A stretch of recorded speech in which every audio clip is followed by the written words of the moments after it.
Assalamu alaikum students.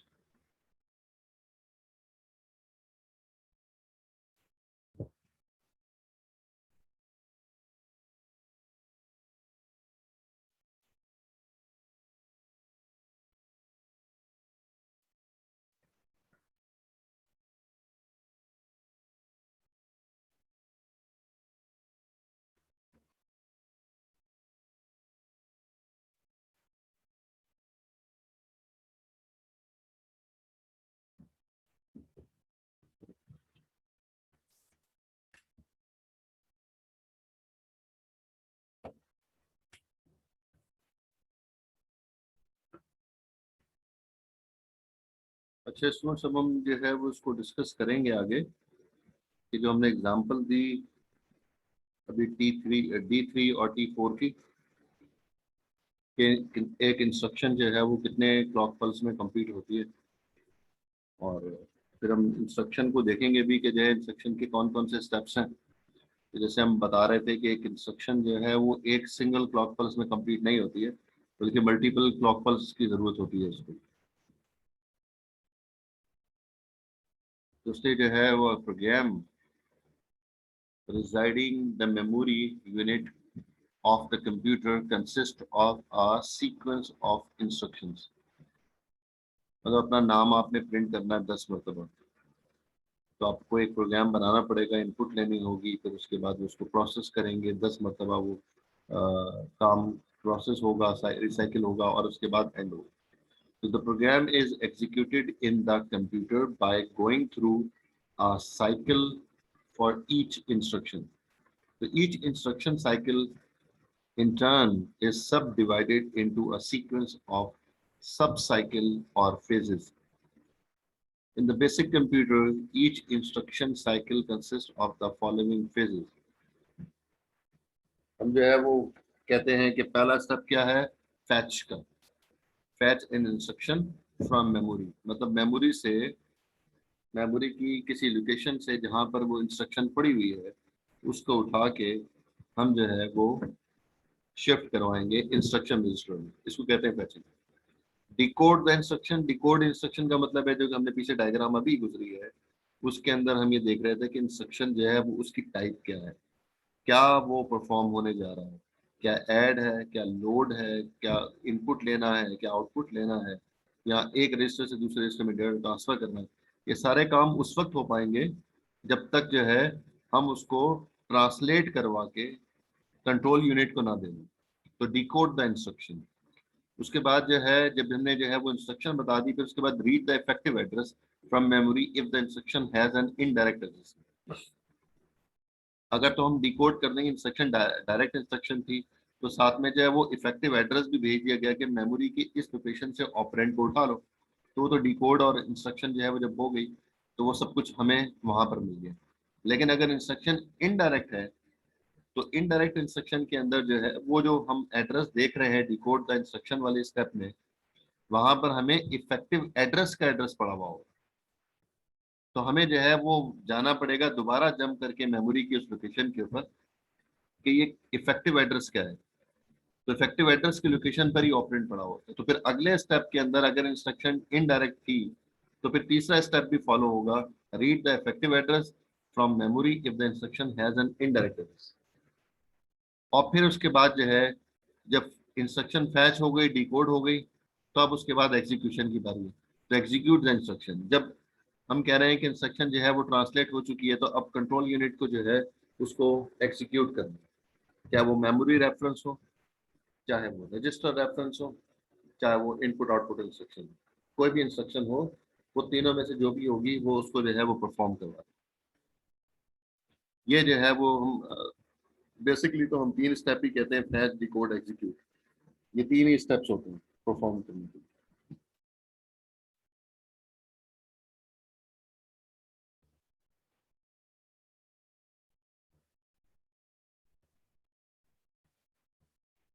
कोई सवाल तो नहीं है आप लोगों का?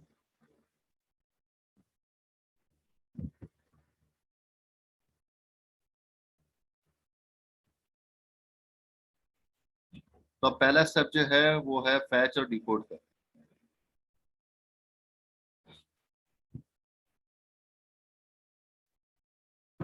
तो फैच और डिकोड किस तरह से हो रहा है देखें। हम जब एक इंस्ट्रक्शन को मेमोरी से उठा के इंस्ट्रक्शन रजिस्टर में डाल रहे हैं, तो हमने कहा था कि प्रोग्राम काउंटर जो रजिस्टर है पीसी, वो इंस्ट्रक्शन की लोकेशन को इंडिकेट करता है कि इंस्ट्रक्शन कहाँ पड़ी हुई है मेमोरी। और जो शुरू की जो है वो इंस्ट्रक्शन सारी की सारी मौजूद है उसके अंदर जो है। उससे पहले जब हम कंप्यूटर डिजाइन कर रहे थे तो हर रजिस्टर के काम की नोयत जो है वहां पर बताई हुई है उस टेबल में, तो वहां से भी आप देख सकते हैं। लेकिन यहाँ पर ये कर क्या रहा है, ये कह रहा है कि पीसी जो है जिसके अंदर इंस्ट्रक्शन की लोकेशन पड़ी हुई है उसको उठा के उसने एआर में डाल दिया। एआर में क्यों डाला? और फिर उसके बाद जो है अगले स्टेप के अंदर वो क्या कर रहा है, मेमोरी की उस लोकेशन से पीसी की ने जिसने जिसको इंडिकेट किया था वो डाल दिया एआर में कंटेंट। अब एआर में इंस्ट्रक्शन की लोकेशन पड़ी हुई है जो मेमोरी में पड़ी हुई है। तो फिर अगले स्टेप के अंदर उसने लिखा कि मेमोरी के इस लोकेशन के ऊपर जहां पर एआर इंडिकेट कर रहा है वो इंस्ट्रक्शन उठा के कहाँ डाल दे, आईआर में डाल दे। तो ये काम डायरेक्ट क्यों नहीं हुआ? कोई इसका जवाब दे सकता है? यहाँ पर एक गलती है, यहाँ पर 1 होना चाहिए। जी, मुझे इसका जवाब दें कि ये जो इंस्ट्रक्शन लिखी हुई है सी, नीचे हम टाइप करते हैं कंट्रोल V, तो हमने ये क्यों नहीं लिखा भाई, डायरेक्ट ये काम कर लें, ऐसा क्यों नहीं किया? नबिया, जी सर। ऐसा क्यों नहीं किया? ये जो इंस्ट्रक्शन मैंने लिखी है अभी, ऐसा क्यों नहीं किया? ऊपर जो है पहले पीसी के कंटेंट को एआर में डाला गया, अब एआर से जो है वो उस लोकेशन से मेमोरी से आईआर में डाला गया। काम तो वही हुआ ना? सर बिट्स का डिफरेंट होगा। कैसे है? बिट्स का डिफरेंस कैसे हो सकता है? पीसी के कंटेंट जो है वो एआर में डाल दिए, अब एआर की उस लोकेशन से उठा के मेमोरी से उस इंस्ट्रक्शन को आईआर में डाल दिया। बिट्स का डिफरेंस कैसे हो गया? सर मेमोरी के बाइट्स का ही डिफरेंस होगा ना। फिर बेटा नहीं ऑब्वियसली। हो सकता ना, कंटेंट पूरे उठा के उन्हें डाल दिए, फिर भाई वही बात कैसे हो सकता है? आपने एक गिलास से पानी निकाल के दूसरे गिलास में डाल दिया, पानी का रंग चेंज हो जाता है क्या? हाँ जी।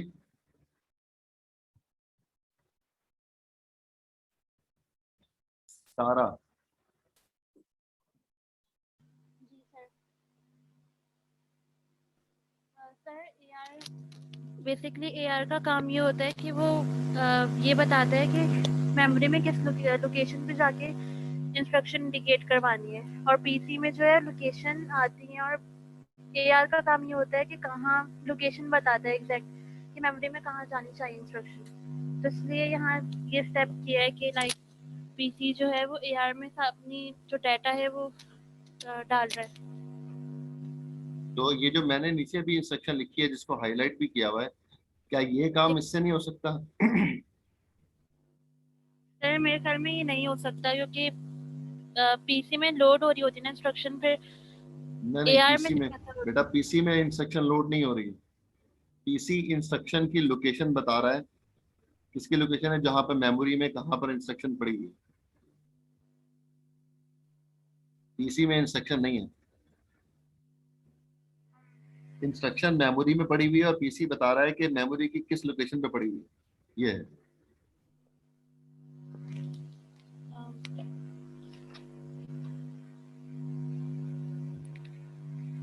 तो जरा अभी भी आंसर पूरा क्लियर नहीं है आपका, काफी हद तक ठीक है लेकिन अभी भी पूरा क्लियर नहीं यस सर। है। जो आपने लिखा है ना उसकी जी बात मैं सर। बता रहा हूँ कि अभी भी बात पूरी क्लियर नहीं है। मेरा सवाल ये है कि क्या जो इंस्ट्रक्शन मैंने हाईलाइट की हुई है, क्या इससे वही काम नहीं हो रहा जो ऊपर हमने 2 स्टेप में किया है? No sir. वजह? सर पीसी तो बेसिकली हम लोगों को इंस्ट्रक्शन का बताता है कि वो इंस्ट्रक्शन किस जगह पे पड़ी है। मेमोरी की किस तो जगह पे एआर पड़ी से, हुई है ना? जी जी, बिल्कुल ठीक है। एआर से तो वो काम हो रहा है कि वो हम लोगों को लोकेट ये कर रहा है कि पहले पीसी का काम ये होगा कि इंस्ट्रक्शन का बताएगा वो हम लोगों को कि वो किस जगह पे है। उसके बाद जो पीसी है वो एआर को भेजेगी वो चीज कि भाई हम लोगों को ये वाला डाटा, एआर का मतलब होता है कि डाटा जो है वो किस लोकेशन पे पड़ा हुआ है। तो सर पीसी भी एआर तो एग्जैक्ट डेटा नहीं, लोकेशन डेटा बता नहीं बेटा, डेटा नहीं बात हो रही है, इंस्ट्रक्शन की बात हो रही है। इंस्ट्रक्शन उठा के मुझे आईआर में डालनी है, डेटा तो अभी उठाने की बात ही नहीं हो रही है। अभी तो इंस्ट्रक्शन फैच होगी, डिकोड होगी, फिर उसके बाद की बात होगी ना। अभी तो मैं ये समझना चाह रहा हूं कि करना क्या है। ठीक है, अभी तो मैं ये कह रहा हूँ कि जो है वो गिलास उठा के लाए, मैं तो सिर्फ ये कह रहा हूँ अभी, गिलास उठा के लाए, तो ये समझना है ना अभी तो। देखिए मैंने फिर कहा था सबको, ये कह रहा है ये इंडेक्सिंग कर रहा है सर एआर। इंडेक्सिंग से क्या मुराद है भाई? मोहम्मद, क्या नाम है तुम्हारा? शमीर। Yes sir. सर हाँ। मैं ये कह रहा था कि आपने ग्लास की मिसाल दी ना, कि हम्म। ग्लास में पानी है। तो अब वो जो पानी है हमारे पास, वो मल्टीपल इंस्ट्रक्शन हो सकती हैं। नहीं नहीं, तो एक ही है। एआर उनको अरे नहीं, एक ही है भाई। एक ही है, तो सर अरे वो भाई फिर पहली उसकी वो एक इंस्ट्रक्शन उठा के लाओगे, उसको फैच डिकोड एग्जीक्यूट करोगे, फिर दूसरी इंस्ट्रक्शन फैच डिकोड एग्जीक्यूट करोगे, बारी बारी होगा काम। Multiple yes sir. इंस्ट्रक्शन थोड़ी होंगी। सर फिर पीसी से आर्किटेक्चर, आर्किटेक्चर की तरफ जाओ बेटा, आर्किटेक्चर खोलो जाके, जो अभी तक आपने अपने जहन में बिठाया ही नहीं है आर्किटेक्चर। ये रहा आर्किटेक्चर आ गया, इतना पीछे दोबारा जाना पड़ रहा है मुझे। कहाँ है पीसी जो है वो मेमोरी की लोकेशन बता रहा है, किधर है बताएं। पीसी में पड़ा हुआ है 550, चलें एग्जांपल दे देता हूँ। पीसी में पड़ा हुआ है 550। ये जो 550 है ये बता रहा है कि मेमोरी की 550 लोकेशन पर इंस्ट्रक्शन उठा के आईआर में डाल दो। लेकिन पीसी कहाँ बता रहा है, कैसे पीसी जो है वो मेमोरी को बताए? हमने डिस्कस किया था, अभी थोड़ी देर पहले भी डिस्कस किया था, कि वाहिद एक रजिस्टर है जो मेमोरी की लोकेशन को इंडिकेट कर रहा है। कहाँ है? ये रहा, ये देख लें। नजर आ रहा है आप लोगों को सबको?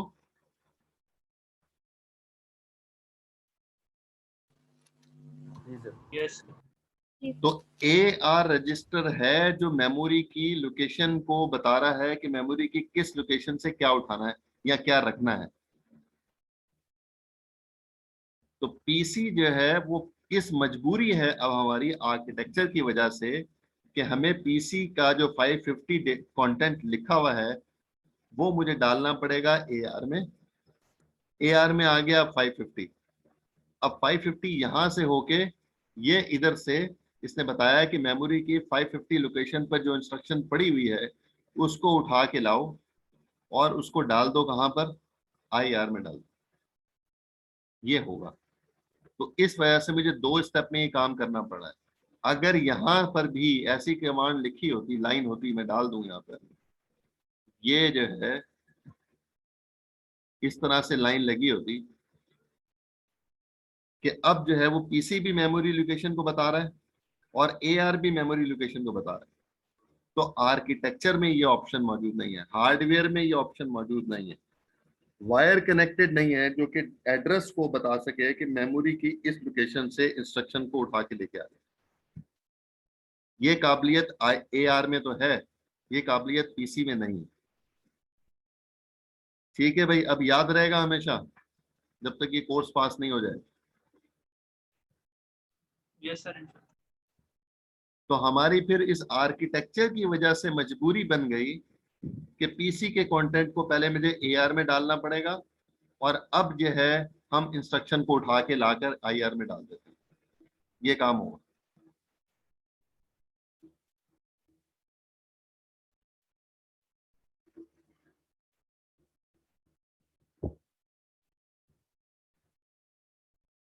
तो फिर इस वजह से ये काम नहीं हो सकता जो मैंने लिखा हुआ है नीचे।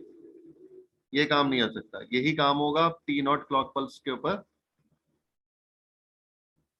पहले पीसी के कंटेंट जो है वो AR में शिफ्ट किए, T1 क्लॉक पल्स के ऊपर अगली क्लॉक पल्स जब आई तो फिर जो AR इंडिकेट कर रहा है मेमोरी की इस लोकेशन से इंस्ट्रक्शन को उठा के कहाँ डाल दे, IR में डाल दे। तो 16 बिट का कोड जो है वो इधर IR में आ गया, और साथ में जो है पीसी में इंक्रीमेंट भी कर दे। इसी वक्त ही पीसी में इंक्रीमेंट भी कर दे। क्यों इंक्रीमेंट कर दे? क्योंकि अब उस लोकेशन से जिस 550 लोकेशन इंडिकेट कर रहा था वहां से तो आपने इंस्ट्रक्शन उठा ली ना।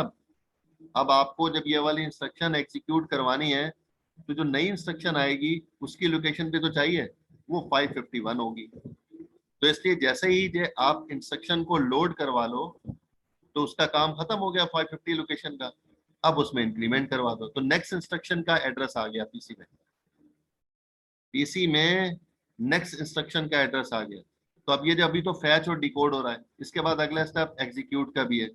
तो मैंने कहा गिलास उठा के लाओ, तो जब गिलास उठा के लाने वाला काम जो है वो हो गया तो अब जो है इसके अंदर पानी डालना है ना, दूसरी इंस्ट्रक्शन आएगी। तो वो दूसरी इंस्ट्रक्शन जो है वो 551 पर पड़ी हुई है, ये काम है। तो नेक्स्ट इंस्ट्रक्शन का एड्रेस जो है वो इसमें आ जाएगा पीसी में। तो क्योंकि जब ये इंस्ट्रक्शन एग्जीक्यूट हो जाएगी तो फिर दोबारा जो है 551 वाली लोकेशन जो है वापस हम AR में डाल देंगे, और फिर दोबारा जो है वो IR में आ जाएगी। इस तरह से हर बारी में जो है वो अगली अगली अगली इंस्ट्रक्शन जो है वो आती रहेगी। पहले 550 पर, फिर 551 पर, फिर 552 पर, इस तरह से बारी बारी इंस्ट्रक्शन लोड होती रहेंगी। तो T1 क्लॉक पल्स के ऊपर यहाँ पर ये दो काम हुए, एक ही क्लॉक पल्स के ऊपर जो कंटेंट जो है वो उस लोकेशन पे पड़ा हुआ है मेमोरी के, वो AIR में डाल दिया, मतलब इंस्ट्रक्शन, और उसमें इंक्रीमेंट कर दिया पीसी में। और फिर T2 क्लॉक पल्स के ऊपर, क्योंकि IR में तो अब आ चुका सब कुछ, 16 बिट आ गई हैं। तो जब 16 बिट आ गई हैं तो अब जो है वो उसको डिकोड कर रहा होगा, इंस्ट्रक्शन कौन सी है, क्या मेमोरी रेफरेंस है, क्या रजिस्टर रेफरेंस है, क्या इनपुट आउटपुट इंस्ट्रक्शन है, कौन सी इंस्ट्रक्शन है, वो सारी की सारी यहाँ पर जो है वो डिकोड हो रही है। यहाँ पर एरो बनाना भूल गए, अरे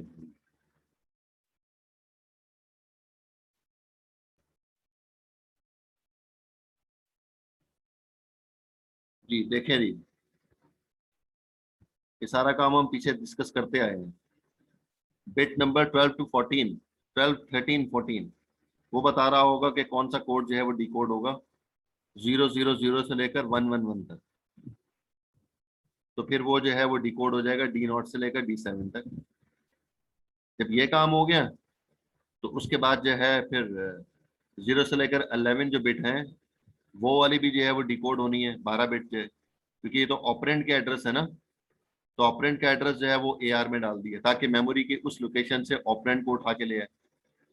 और फिर उसके बाद जो है ये लिखा हुआ है मोड बिट। तो मोड बिट जो है वो क्या है, 1 है कि 0 है। तो जब ये हमें पता चल जाता है कि अगर मेमोरी रेफरेंस है तो डायरेक्ट या इनडायरेक्ट इंस्ट्रक्शन हो सकती है, और अगर ऑपकोड 7 है तो फिर जो है वो रजिस्टर रेफरेंस या इनपुट आउटपुट इंस्ट्रक्शन हो सकती है। तो पूरा कोड जो है ये ट्रांसलेट करके डीकोड करके कंट्रोल यूनिट को दे चुका है। तो यहाँ पर जो है ये 3 क्लॉक पल्स में यहाँ तक अभी काम हुआ है कि उसको ट्रांसलेट करके जो है वो कंट्रोल यूनिट को दे दिया है कि जी ये काम तुम्हें करना है। अब वो करेगा बाद में, अभी उसको बताया है कि तुमने ये काम करना है। तो 3 क्लॉक पल्स में फैच और डिकोड ऑप्शन परफॉर्म हुआ है। हर इंस्ट्रक्शन जो है वो इसी तरह से परफॉर्म होगी, यही 3 स्टेप्स फॉलो होंगे। ये तो कॉमन है।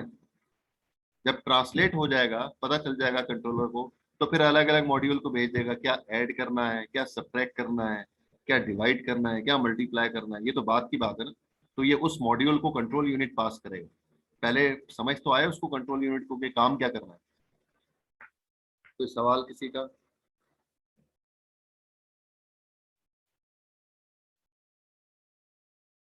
सर जो ये हमें एंड में बता रहे हैं मोड बिट का, ये स्टार्ट में भी बता सकते हैं? स्टार्ट में कब? शुरू में, तब पता चले ये डायरेक्ट है या इनडायरेक्ट है। कब कब? T1 क्लॉक पल्स पे? नहीं सर, डिकोड से पहले T2 पे। ये T2 क्लॉक पल्स पे ही तो हो रहा है सब कुछ भाई। पूरी 16 बिट ट्रांसलेट होके एक साथ ही जा रही है ना उसके पास, कंट्रोलर के पास एक ही साथ तो हो रहा है। इससे पहले कहाँ हो सकता है? नहीं सर, जो खाली हमें अगर पता चले कि भाई ये डायरेक्ट है इनडायरेक्ट है, जो 1 IRIS लिखा हुआ है तो ये एक साथ एंड ही में तो भाई लिखा। कब हो रहा है? एक ही लम्हे में काम हो रहा है ना। पूरे 16 बिट ट्रांसलेट होके तभी पता चलेगा कि कौन सी इंस्ट्रक्शन है।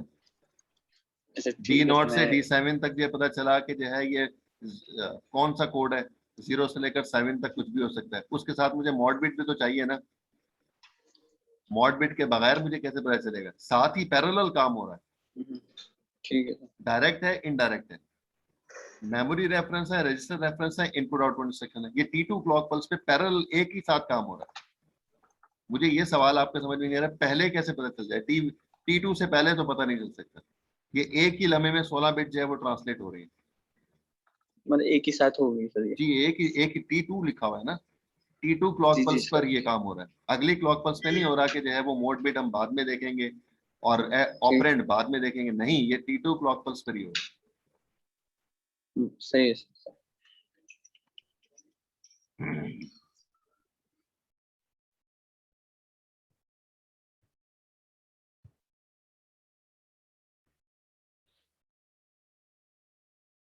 है।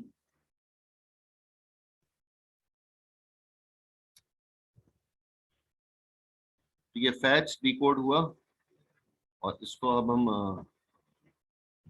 आगे इसका हार्डवेयर देख लेते हैं कि हार्डवेयर कैसे बना हुआ है इसका।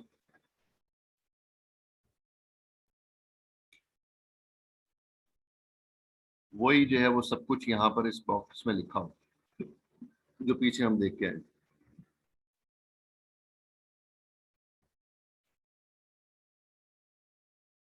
अब इसको देखें, ये हमारा वही आर्किटेक्चर है जो हम पीछे अभी देख कर आए। कॉमन बस वाली डायग्राम था, उसको थोड़ा सा शॉर्ट करके बनाया हुआ है। जिस चीज की जरूरत है वो वाले रजिस्टर यहाँ पर लगा दिए। बाकी सारे भी लगे हुए हैं लेकिन हमें फिलहाल उनकी जरूरत नहीं है। तो देखें, पहला सबसे पहला स्टेप, T0 क्लॉक पल्स के ऊपर जो है पीसी की वैल्यू AR में शिफ्ट हो रही है।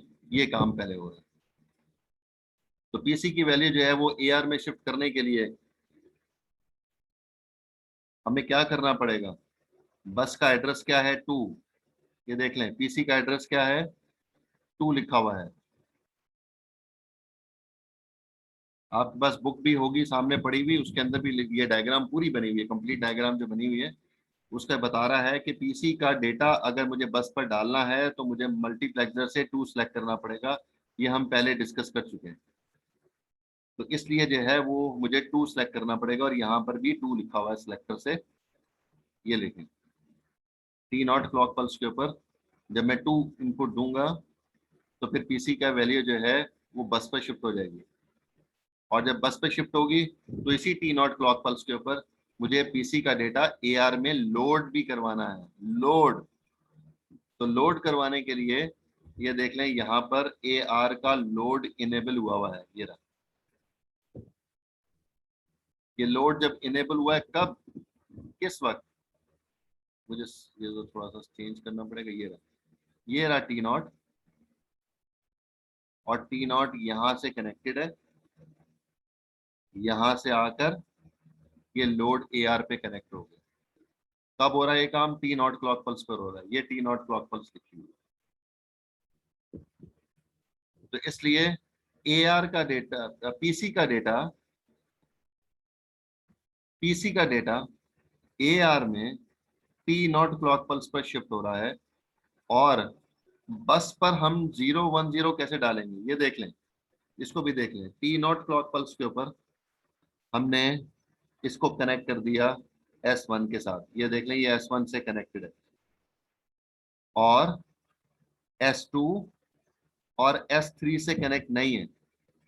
T0 जो इनपुट है ना तो S2 से कनेक्ट है ना ही S1 से कनेक्ट, S0 से कनेक्ट है। तो जैसे ही क्लॉक पल्स आएगी T0 क्लॉक पल्स, तो S1 पे 1 आ जाएगा, S2 और S0 के ऊपर 0 आएगा। और इसको अगर हम देखें तो ये 2 ही बनता है। जैसे ही 2 बस सेलेक्ट करेगा तो यहाँ से पीसी का डेटा बस पर आएगा और बस से होता हुआ उसी क्लॉक पल्स के ऊपर AR में शिफ्ट हो जाएगा। ये बात अगर किसी को समझ में नहीं आई तो पूछ सकता है।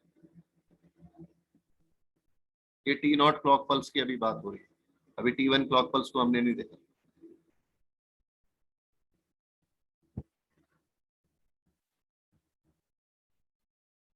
ये सारा काम हो जाएगा टी नॉट क्लॉक पल्स पर।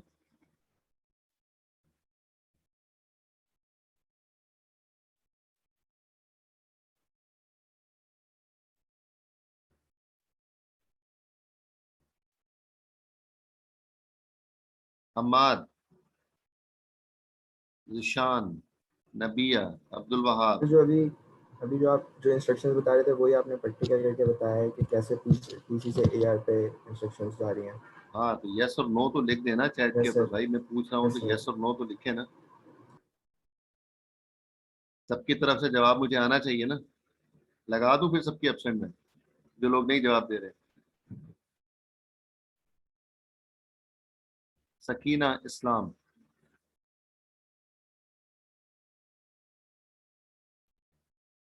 सकीना, जी सर। मैंने आपसे सवाल पूछा, आपने जवाब नहीं दिया।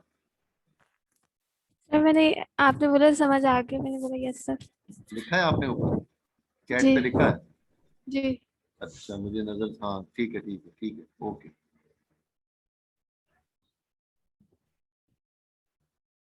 अब हम बात कर रहे हैं T1 क्लॉक पल्स की। T1 क्लॉक पल्स पे क्या हो रहा है, जो AR जिस लोकेशन को इंडिकेट कर रहा है, तो मेमोरी के इस लोकेशन से डेट इंस्ट्रक्शन उठा के IR में डाल दे। तो मुझे जो है वो इसका मतलब ये है कि रीड ऑपरेशन परफॉर्म करवाना है इस वक्त T1 क्लॉक पल्स पे। तो रीड को इनेबल भी करना पड़ेगा। जब तक रीड इनेबल नहीं होगा उस वक्त तक मेमोरी की किसी भी लोकेशन से डेटा उठाकर कहीं और डाला नहीं जा सकता। इसलिए रीड इनेबल करना पड़ेगा। कब? T1 क्लॉक पल्स पे। T1 क्लॉक पल्स पे रीड इनेबल होगा और AR का कंटेंट जो है, AR जिस लोकेशन को इंडिकेट कर रहा है, मेमोरी की उस लोकेशन से डेटा बस पर आएगा और बस से कहाँ शिफ्ट हो जाएगा? IR पे। तो IR का लोड इनेबल करना पड़ेगा। IR का लोड इनेबल करना पड़ेगा, मेमोरी का रीड इनेबल जो है वो करना पड़ेगा। ये काम यहाँ तक हुआ है, कॉमा के बाद हम बाद में डिस्कस कर रहे हैं कि ये क्या हो रहा है। पहले हम ये देख लेते हैं कि T1 क्लॉक पल्स पे ये काम हो रहा है कि नहीं। सबसे पहले जो AR इंडिकेट कर रहा है, ये AR है। जो AR इंडिकेट कर रहा है, यहाँ से एड्रेस जो है मेमोरी के इस लोकेशन को बता रहा है कि इस लोकेशन पर इंस्ट्रक्शन पड़ी हुई है। अब उसको हमने बस पे कैसे डालना है? बस पे डालने के लिए मल्टीप्लेक्सर से 7 सेलेक्ट करना पड़ेगा। ये उसका एड्रेस है मेमोरी का। तो फिर देखें T1 जो है जिससे कनेक्टेड है, ये T1, ये T1 इस वक्त जो है वो कनेक्ट है S2 से, फिर S1 से और फिर S0 से। तीनों से ही कनेक्ट है T1। तो T1 से जैसे ही क्लॉक पल्स आएगी, T1 क्लॉक पल्स, तो तीनों जगह पर S2, S1, S0 के ऊपर 111 आ जाएगा। जब 11 आएगा तो सिलेक्ट क्या हो जाएगा? बस से 7 एड्रेस। तो इसका मतलब यह है कि मेमोरी की जो लोकेशन इंडिकेट कर रहा है AR, मेमोरी की उस लोकेशन से कंटेंट जो है या IR जो है जो उसमें डालना है इंस्ट्रक्शन को, वो इस बस पर शिफ्ट हो जाएगा। इस बस से अब मुझे डालना कहाँ पर है? ये T1 क्लॉक पल्स पे IR बता रहा है। तो सेम क्लॉक पल्स के ऊपर IR को एक्टिव होना चाहिए, उसका लोड। ये रहा, देख लें किससे कनेक्ट है, ये T1 से। जैसे ही इस पे 7 आएगा उसी वक्त ही T1 जो है यहाँ पर भी एक 1 लॉजिक भेजेगा जो कि IR का लोड इनेबल कर देगा। जैसे ही लोड इनेबल होगा तो जो बस पे मौजूद है, जो भेजा है मेमोरी ने, वो बस से होता हुआ IR में लोड हो जाएगा। तो इंस्ट्रक्शन अब IR में आ गई है T1 क्लॉक पल्स के ऊपर।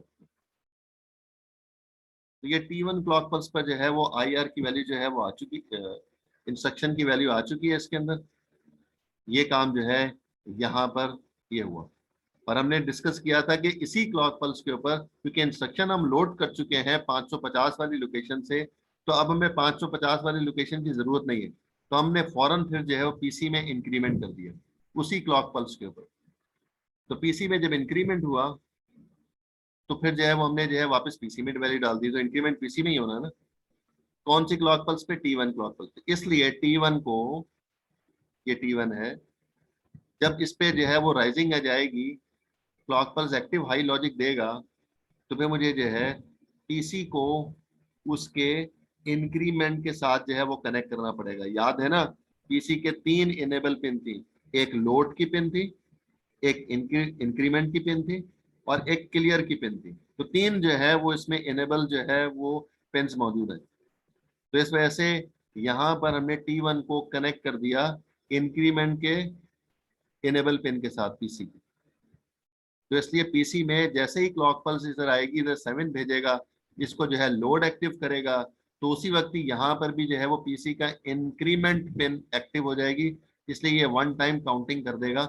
550 अगर इसके अंदर मौजूद था तो 551 इसमें जो है पीसी में आ जाएगा। ये काम जो है वो T1 क्लॉक पल्स पर हुआ है।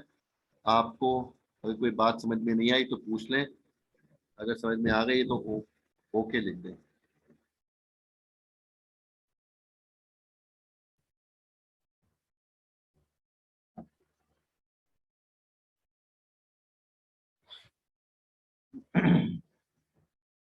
उसके बाद है अगला स्टेप T2 क्लॉक पल्स का।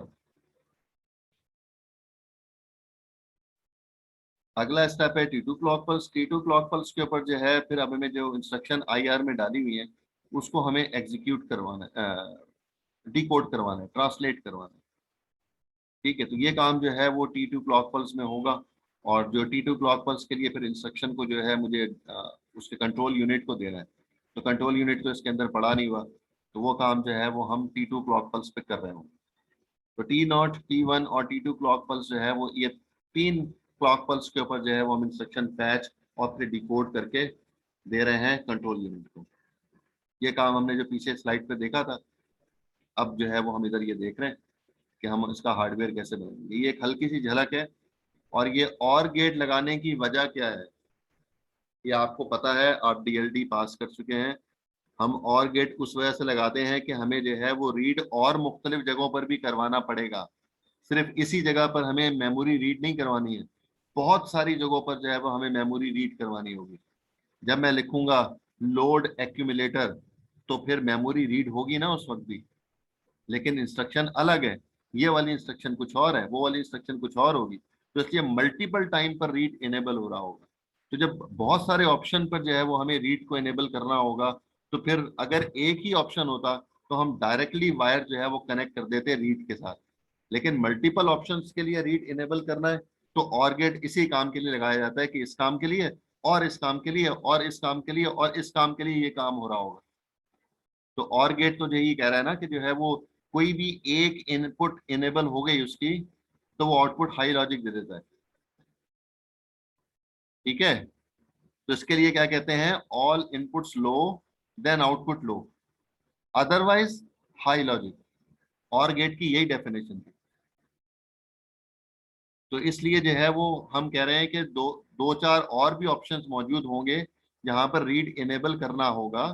इस वजह से हमने यहाँ पर और गेट लगा के वायर लगा दिए कि मल्टीपल और भी ऑप्शन होंगे जो इस और गेट में लगाते रहेंगे और यूज करते रहेंगे। अगर 4 ऑप्शन है तो 4x1 वाला और गेट लगा देंगे। अगर 10 ऑप्शन हमें नजर आ रहे होंगे तो 10x1 वाला और गेट लगा देंगे। यहाँ भी ऐसा ही है और यहाँ पर भी ऐसा ही है, क्योंकि वो तो इक्वेशन निकालेंगे ना। हम अपने तौर पे थोड़ी करेंगे, हम तो जो है वो कैलकुलेशन करेंगे, इक्वेशन निकालेंगे, इक्वेशन जो कहेगी हम उसके हिसाब से सर्किट लगा देंगे। वहां पर और गेट भी आ रहा होगा, वहां पर एंड भी आ रहा होगा, कहीं पे जोर भी आ रहा होगा, कहीं पे इन्वर्टर भी आ रहा होगा, तो वहां पर हम लगा लेंगे। और गेट की लॉजिक क्लियर है आप लोगों को, जो और गेट यहाँ लगाए हुए हैं? Yes sir. ठीक है भाई।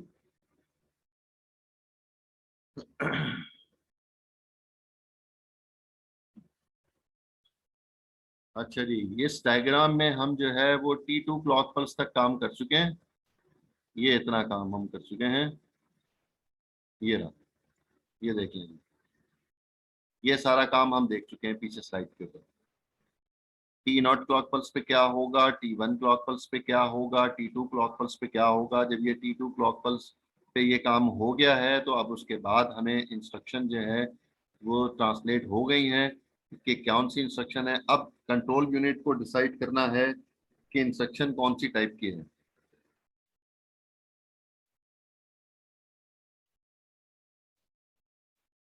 तो अब ये देखें, यहाँ पर ये कह रहा है कि अगर D7 है, यस, अगर D7 इक्वल टू 1 है या D7 इक्वल टू 0 है, यस और नो। तो चेक बॉक्स लगा हुआ है। अगर D7 जो है वो हाई लॉजिक नहीं दे रहा तो फिर इसका मतलब है कि 0 से लेकर 6 तक कोड है।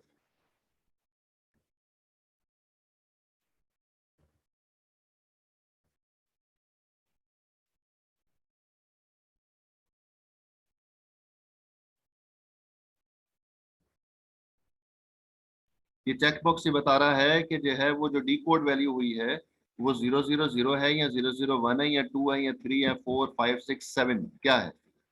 तो वो सिर्फ पूछ रहा है कि D7 है, हाँ और ना। तो अगर D7 नहीं है तो फिर 6 होगा, 5 होगा, 4 होगा, 3 होगा, 2 होगा, 1 होगा, तो फिर हम इधर आ जाएंगे। तो फिर कंफर्म हो गया कि ये इंस्ट्रक्शन मेमोरी रेफरेंस इंस्ट्रक्शन। जब D7 नहीं है तो फिर वो इंस्ट्रक्शन मेमोरी रेफरेंस इंस्ट्रक्शन है, कंफर्म है। जब मेमोरी रेफरेंस इंस्ट्रक्शन है तो अब हमें उसमें जो है वो ये भी डिस्टिंग्विश करना है कि क्या मेमोरी रेफरेंस डायरेक्ट इंस्ट्रक्शन है कि इनडायरेक्ट इंस्ट्रक्शन है। तो फिर वो बताती है मोड बिट। तो ये चेक बॉक्स जो है ये फिर अब मोड बिट को चेक कर रहा है कि अगर मोड बिट 0 है तो फिर इंस्ट्रक्शन डायरेक्ट है, और अगर मोड बिट 1 है तो फिर इंस्ट्रक्शन जो है वो इनडायरेक्ट है। अगर इंस्ट्रक्शन डायरेक्ट है तो फिर हमें जो है वो इफेक्टिव एड्रेस मिला हुआ है, इसलिए T3 क्लॉक पल्स पे कुछ काम नहीं होगा। T3 क्यों? ऊपर T2 क्लॉक गुजर चुकी है। T2 क्लॉक पल्स पे हमने क्या किया था, डिकोड कर दिया था इंस्ट्रक्शन को। तो अगली क्लॉक पल्स क्या आएगी, T3 क्लॉक पल्स ही होगी ना। तो तीसरी क्लॉक पल्स पे हम जो है एक्चुअल में चौथी क्लॉक पल्स में जो है वो हम ये काम करने जा रहे होंगे। तो इसको इफेक्टिव एड्रेस ऑलरेडी मिला हुआ है, इसलिए T3 क्लॉक पल्स पे कुछ भी नहीं हो रहा होगा। लेकिन अगर इंस्ट्रक्शन जो है वो इनडायरेक्ट है तो इनडायरेक्ट इंस्ट्रक्शन होने की वजह से इफेक्टिव एड्रेस इसके पास नहीं है। तो फिर ये जो है जो एड्रेस लिखा हुआ है ये इफेक्टिव एड्रेस का एड्रेस है। तो इस वजह से जो लोकेशन इंडिकेट कर रहा है AR वो एक्चुअली इफेक्टिव एड्रेस का एड्रेस है, इसलिए हमने उसको AR में डाल दिया।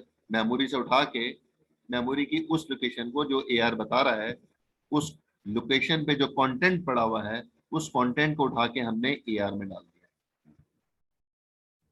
जब AR में डाला तो AR में अब इफेक्टिव एड्रेस आ चुका है। ये इफेक्टिव एड्रेस जो है वो ऑपरेंड का एड्रेस है। इफेक्टिव एड्रेस कहते ही उसे हैं जो कि ऑपरेंड का एड्रेस होता है। तो इस वजह से जो है वो ऑपरेंड का एड्रेस भी आ गया हमारे पास। तो अब जो है हम मेमोरी रेफरेंस इंस्ट्रक्शन जो है वो T4 क्लॉक पल्स पर एग्जीक्यूट करवाने जा रहे हैं, और T4 क्लॉक पल्स पर इंस्ट्रक्शन एग्जीक्यूट होने जा रही है। और जब इंस्ट्रक्शन एग्जीक्यूट होगी तो सीक्वेंस काउंटर बाद में जो है हम क्लियर कर देंगे जब इंस्ट्रक्शन एग्जीक्यूट हो जाएगी, क्योंकि अब नई इंस्ट्रक्शन की बारी है ना, अब अगली इंस्ट्रक्शन को हमने लोड करवाना है, तो इसलिए सीक्वेंस काउंटर क्लियर हो जाएगा। दूसरा ऑप्शन ये जो चेक बॉक्स हमने लगाया था यहाँ पर कि इंस्ट्रक्शन जो है वो मेमोरी रेफरेंस है तो राइट साइड पे चलेगा। अगर इंस्ट्रक्शन मेमोरी रेफरेंस नहीं है तो फिर दो ऑप्शन हो सकते हैं, रजिस्टर रेफरेंस या फिर इनपुट आउटपुट इंस्ट्रक्शन हो सकती है। तो रजिस्टर रेफरेंस या इनपुट आउटपुट इंस्ट्रक्शन को चेक करने के लिए फिर दोबारा हमारे पास मॉड बिट मौजूद है। अगर मॉड बिट 0 है तो फिर वो रजिस्टर रेफरेंस इंस्ट्रक्शन होगी, और अगर मॉड बिट 1 है तो फिर इंस्ट्रक्शन इनपुट आउटपुट इंस्ट्रक्शन हो सकती है। तो इसलिए जो है वो यहाँ पर जो T3 क्लॉक पल्स के ऊपर वो instruction register reference instruction execute होने जा रही है, और आखिर में जो है वो सीक्वेंस काउंटर 0 कर देंगे। और इस जगह पर जो है जब वो इनपुट आउटपुट इंस्ट्रक्शन एग्जीक्यूट होने जा रही है T3 क्लॉक पल्स पर, तो फिर आखिर में जो है फिर सीक्वेंस काउंटर उसको 0 कर देगा, क्लियर कर देगा।